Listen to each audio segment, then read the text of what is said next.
Lethal Company is a game where the goal is to land on a moon, find as much scrap as you possibly can, and get paid. Or die a horrible death.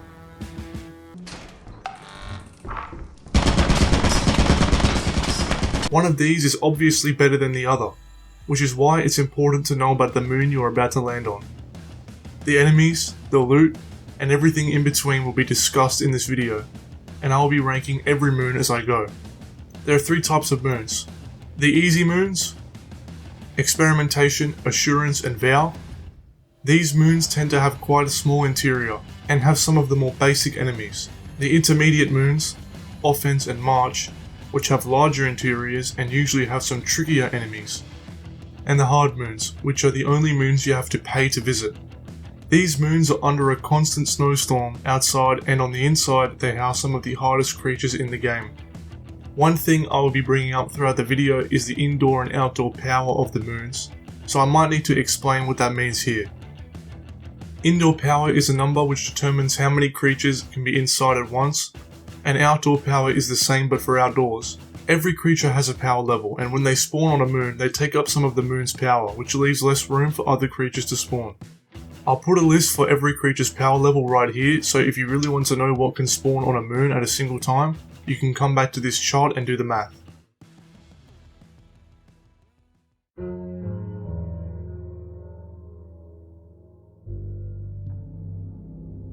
Starting in F tier we have Experimentation, by far the worst moon in the game. Experimentation is an arid desert planet with many abandoned buildings scattered around. Both the main entrance and fire exit are visible from the ship and easy to get to. It's one of the easiest maps to explore inside and outside. In terms of enemy spawning, the most common creature is the bunker spider with a 26% chance to spawn, followed by the snare flea with a 22% chance, then the hygrodeers with a 14% chance, the hoarding bug with a 12% chance, the thumper with a 7% chance, the bracken with 6% chance, then surprisingly, the ghost girl with a 0.5% chance, and the nutcracker with a 0.5% chance. For outdoor enemies, the eyeless dog has a 57% chance, and the earth leviathan has a 43% chance to spawn. Beehives have 15% chance to spawn, and there can be anywhere from 0 to 7 turrets, and 0 to 12 landmines. Experimentation has an indoor power of 4, and outdoor power of 8. The indoor power of 4 means that most times on Experimentation, you get 1 bunker spider and 1 snare flea spawning. Experimentation has a 99.7% chance to be the facility layout, and a 0.3% chance to be the mansion. Despite this map being really easy to explore, it's not very good at all. The loot is horrendous, with 54% of the loot being cheap small items such as tattered metal sheets and whoopee cushions, and another 31% being cheap large items like engines, axles, and if you're lucky, bottles. There isn't really much room for valuable items. There's a slight chance of a cash register and a slight chance of a gold bar or laser pointer, but with a maximum scrap of 8 to 11, there's almost no point in going to this moon, seeing as most items will be $20 to $40, and if there's a maximum of 8, you're only getting like $200 to $300 in total, which is complete garbage. Experimentation is the only moon worthy of F tier, and if you're going for high quota runs, you'll probably never see this moon again. Moving on to D tier, there is one moon, and that's Offence. Offence is the only moon out of the easy and intermediate moons that doesn't have beehives. It's a fairly straightforward map with the main entrance being a brisk walk away. The fire exit is a little more complicated though, as you have to either jump from the ship onto this pipe while it's landing, or bring an extension ladder. In terms of entities that spawn, the most common enemies are the thumper at 26% chance, followed by the bunker spider at 21%, making the shovel a must-have on this moon. There's also hygrodeers with 15% chance, and snare fleas with 13%, coilheads with 12%, hoarding bugs with 8%, spore lizards with 3%, brackens with 1%, and nutcrackers with 1%. For outdoor enemies, the eyeless dogs have 49% chance to spawn, baboon hawks at 29%, earth leviathans at 18%, and forest keepers with 4%. and there can be anywhere from 0 to 9 turrets and 0 to 16 landmines. Offence has an indoor power of 12, which is double Assurance and Vow, and triple Experimentation. Its outdoor power is not too high, and it's got one of the easiest outdoor maps. It's mostly going to be the facility indoors, but there's a 1.32% chance for the mansion layout, and Offence has a map size multiplier of 1.25, making it a little bit harder to explore than the easy moons. The biggest problem though is that the Thumper and Coilhead combo is going to be very common on Offence. It's a pretty lethal combo, and you would think Offence's loot table would make up for it, but no.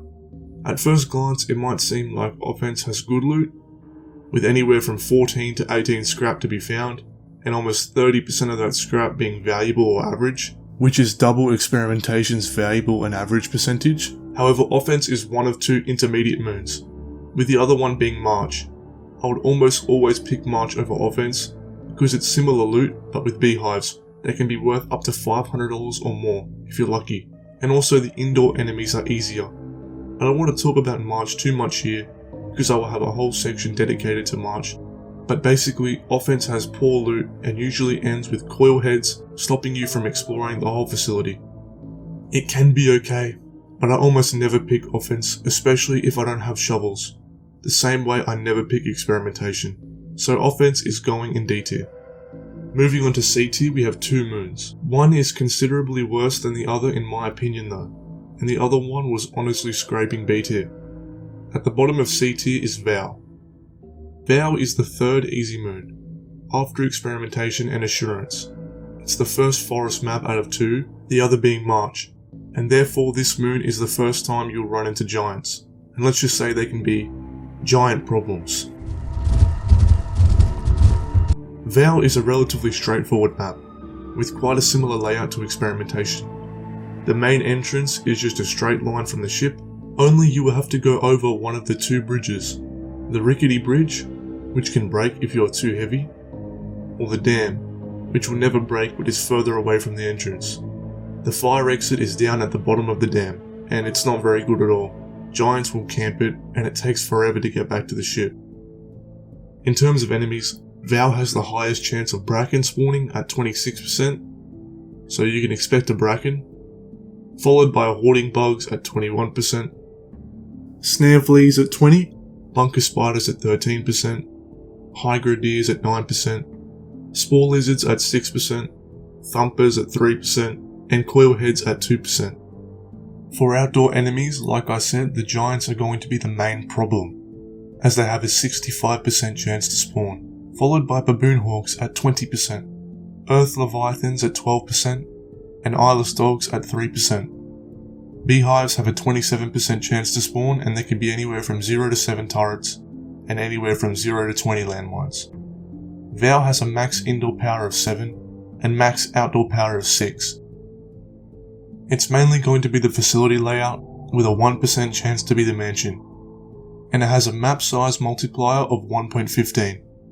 The high chance of Bracken can be a real killer for unexperienced players, but apart from that, the rest of the creatures on Vow are manageable. Coil heads will pretty much never spawn, and spiders and snare fleas can be taken care of easily with a shovel. Moving on to the loot on Vow, it's pretty average, but you'll see there isn't that many large items, which speeds up looting a lot. So even though there's less loot than Offence, it's pretty hard to get every piece of loot from Offence when it's mostly things like engines, axles and bottles, and you'll get coil heads and thumpers really early. Vow is super easy to loot, especially if you know how to handle the Bracken, and the only real problem I can think of is moving the loot past giants, which can be pretty hard. Just showing the loot table for Vow is not giving it justice though, because Vow has one of the highest chances for beehives. Beehives can be worth up to $150 each, and if you get 3 of them, you basically get a free Offence loot run on top of everything inside the facility on Vow. I don't normally play Vow too much now, but it was one of my favourites when starting out, and I think it's definitely better than Offence and Experimentation. C tier. And at the top of C tier, a moon which I believe is better than Vow by quite a lot, is Assurance. Assurance is the second easy moon after Experimentation and before Vow. It's a proper desert moon with a fire exit that may seem inaccessible at first, But there is a strategy which makes the Assurance fire exit the best in the game. You can get into Assurance before the hazard level shows up. I think it's about 10 seconds to get in, which is almost 3 times faster than any other free moon. Not only does Assurance have fast and easy entry, it has better loot than Vow and easier creatures. The creatures you will find on Assurance are Snare Fleas at 29%, Hoarding Bugs at 24%, Bunker Spiders at 21%, Hygro Deers at 9%, Thumpers at 7%, Brackens at 4%, Spore Lizards at 4%, the Ghost Girl at 0.3%, and Nutcrackers at 0.3%. And for outdoor creatures, you'll almost always get an Earth Leviathan, as they have a 49% spawn chance, followed by Eyeless Dogs at 40%, Baboon Hawks at 10%, and Forest Giants at 0.5%. Beehives have a 21% chance to spawn, but it's important to note that they have a much lower maximum spawn count than Vow and March. There are usually quite a few turrets and landmines on Assurance, with anywhere from 0 to 11 turrets, and 0 to 7 landmines. Assurance has an indoor power of only 6 and an outdoor power of 8. It's mostly the facility layout with a 1% chance of being the mansion, and it is the smallest map along with Experimentation, with a map size multiplier of 1. So the interior of Assurance is essentially just Experimentation. You're mostly going to have spiders, snare fleas and hoarding bugs to worry about. The indoor power is low, meaning there won't be many enemies, and both maps are really small, making the loot and the apparatus an easy find. The difference is Experimentation's loot sucks compared to Assurance. Taking a look at Assurance's loot compared to Experimentation is crazy, because Assurance is so similar to Experimentation in terms of danger level, but it's way more lucrative. A good 35% of Assurance's loot is going to be valuable or average at least. And with a maximum scrap of 13 to 17, you can get $1,800 on the first quota if you're good at Assurance. Assurance by far has the best loot out of any of the free moons, and the only reason the moon in B tier tops it is because of beehive spawns, which can be really broken. But if we are disregarding beehives, Assurance is definitely the best free moon, and it's going at the top of C tier and is honestly scraping B tier. Moving on to B tier, I'm sure you have guessed by now, it's March. March is the second intermediate moon and the second forest type moon. It's the only moon with more than one fire exit, it has 3, and it has the second largest interior and highest bee spawn chance. If I was ranking these based on a single player high quota run, I would probably put March in the same tier as Assurance, just because they have similar loot and March is really hard to explore on your own because of its size. But with 4 players, March can be looted very quickly because of the 4 entrances. And also the beehives can be extremely lucrative, valuing up to something like $700 on their own if you're lucky. Although March is an intermediate moon, it doesn't have that dangerous of an interior. The creatures that spawn are Thumpers at 24%, which they can be difficult, but with the multiple fire exits you can escape them pretty easily. Spiders will also spawn here, and they have a 21% chance to spawn, followed by the Bracken at 18%, so make sure you watch out for him. Snare fleas are relatively common at 12%, hoarding bugs are also 12%, hygro deers at 5%, spore lizards at 3%, clue heads at 3%, nutcrackers at 1%, and jesters at 0.3%, but I have never seen a jester on March, so don't expect them to be a problem. For outdoor entities, the baboon hawk is going to be everywhere with 42% chance to spawn. The forest keepers are also going to be a problem with a 32% chance to spawn, and the occasional dog or earth leviathan will spawn with a 19% chance and an 8% chance. Circuit bees have the highest chance and rate of spawning on this moon, so it's great for bees as I said before, and there can be anywhere from 0 to 15 turrets and 0 to 15 landmines. March has an indoor power of 14, which is really high, and an outdoor power of 12, which is also quite high. March is the only moon that has a 100% chance to be the facility layout and will never be the mansion layout, and it has the second largest interior with a map size multiplier of 2. So the entity spawn rate on March is pretty spread out, with the exception of Thumpers, Spiders and Brackens being very common. But those 3 aren't that hard to deal with. The main danger on March is the outdoors because of giants. Nobody likes giants. Moving on to the loot on March, it's actually not as good as it looks. But this chart doesn't tell the full story. When comparing March to Assurance, which I think is the most appropriate comparison because they both have the same amount of maximum scrap, Assurance is clearly better, but not by a massive amount, and also March is the only moon aside from Experimentation that can spawn the gold bar. So the way I see the loot on March is that at its worst, it's essentially Assurance, but at its best, you can get 5 to 6 beehives and a gold bar. I mean, you can easily cross $1,000 on a good March run with 4 competent players, which is why I put it above Assurance. But usually I bounce between March and Assurance on the first quarter, depending on weather and how many people I'm playing with. I guess the best way to put it is Assurance is the best easy moon, and March is the best intermediate moon. So March is going in B tier.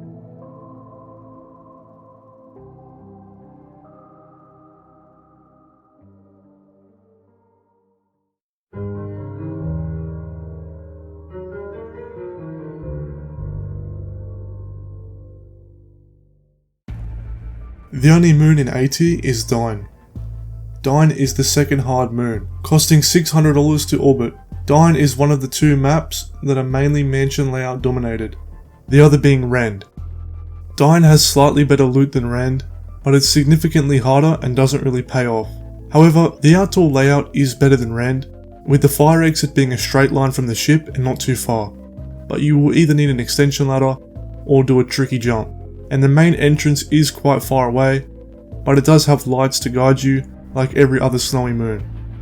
Moving on to the enemies you'll be facing on Dine, the most common enemy is going to be the Jester at 14%, followed by the Bunker Spider at 13%, Nutcrackers at 12%, Coilheads at 11%, Snare Fleas at 11%, Thumpers at 10%, Hoarding Bugs at 10%, Hygro Deers at 8%, the Bracken with 5%, the Ghost Girl with 4%, and Spore Lizards with 3%. For outdoor creatures, the Eyeless Dog has a 48% chance to spawn, Leviathans have 35%, and Forest Keepers have 17%.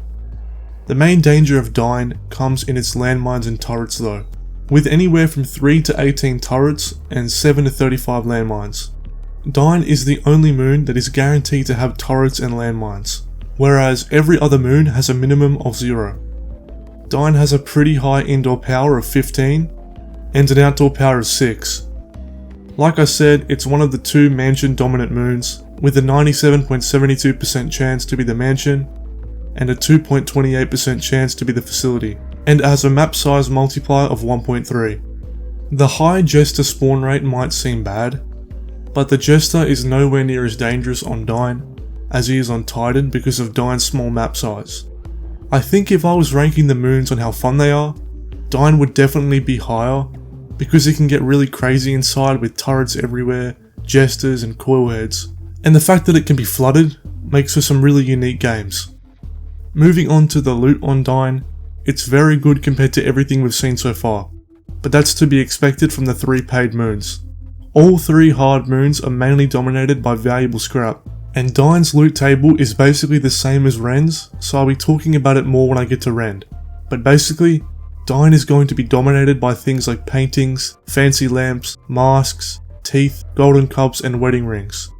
All of these scraps are valuable and not too difficult to haul back to the ship.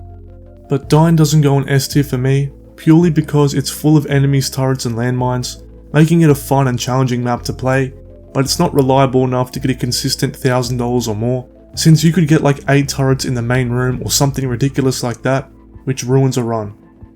So for me, Dine is going in A tier.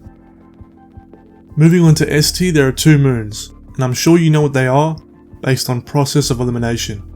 But it is hard to say which is better than the other, especially when the game is constantly being updated. But for now, I've put Titan at the bottom of S tier. Titan is by far the most hostile moon in the game. Titan is a cold dead moon that was mined for its resources. It has the highest hazard rating in the game and the largest indoor map, and it costs $700 to orbit Titan.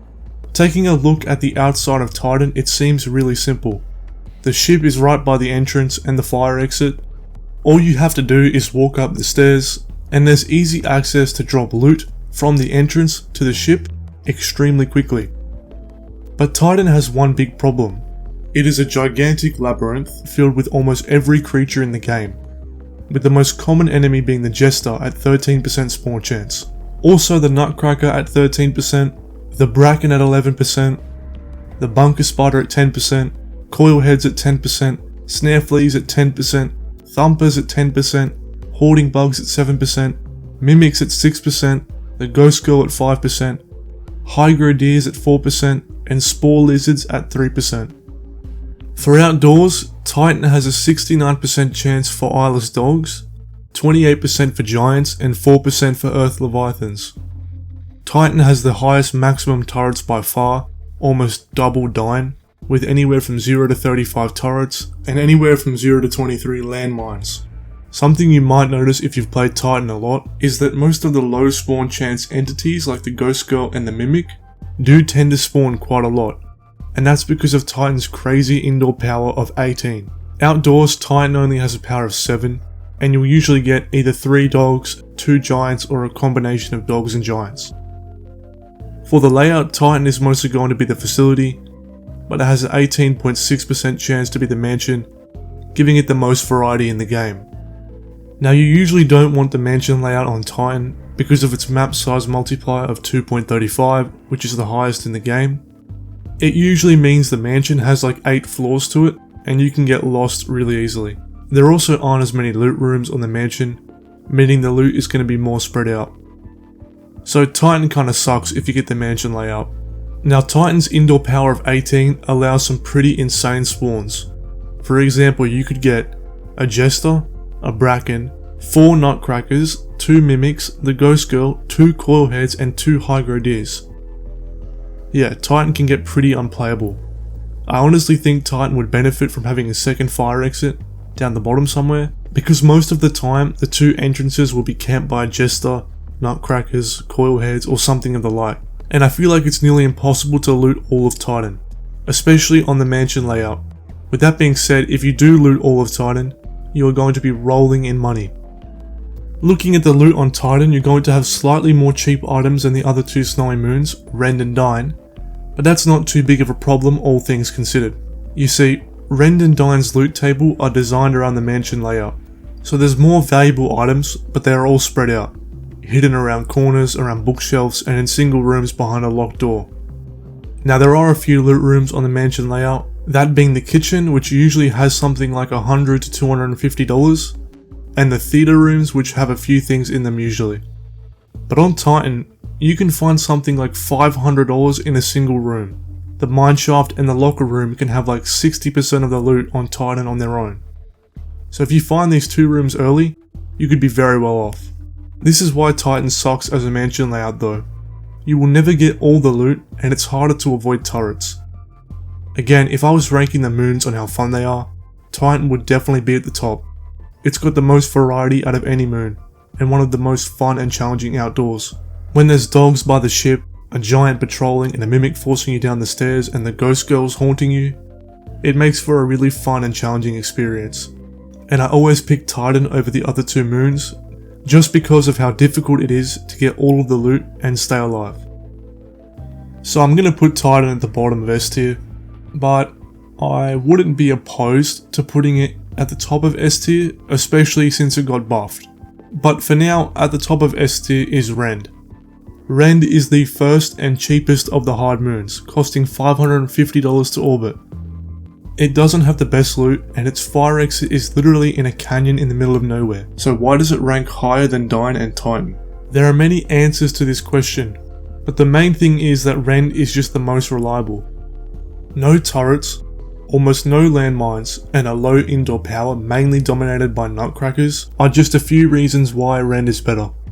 The main entrance is closer than Dine, and the fire exit is pretty easy once you learn it. Here, let me explain. From the ship, you want to be facing the corner of the left rail, this one here. You run in a straight line over the hill until you hit this cliff. Carefully slide down to avoid taking fall damage, and the fire exit should be here. Now once you're done looting, it's going to be pretty dark, but there's an easy way back to the ship, trust me.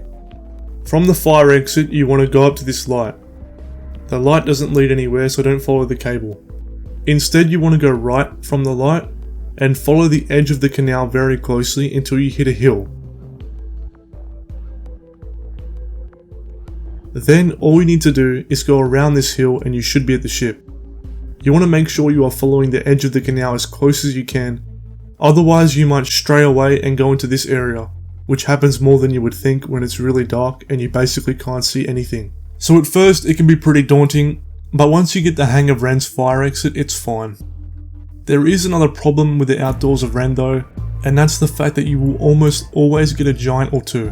One giant usually patrols right at the main entrance, making it nearly impossible to bring loot back to the ship and constantly forcing you back inside. And the other giant usually patrols around the ship. Both giants combined pretty much patrol the entire area from the main entrance to the ship and make it nearly impossible to bring loot back if you're out too late. But they can be countered with the radar booster, which makes it impossible to be eaten by a giant if you have a competent guy on the ship. So giants can be a major problem on Rend, but all that means is that the radar booster is a must-have purchase. Oh, and yeah, I wouldn't play Rend solo. Giants are just too annoying, and it ruins the reliability factor of Rend, because it's not going to be a reliable high quota run if there's a giant camping the main entrance and there's nothing you can do about it.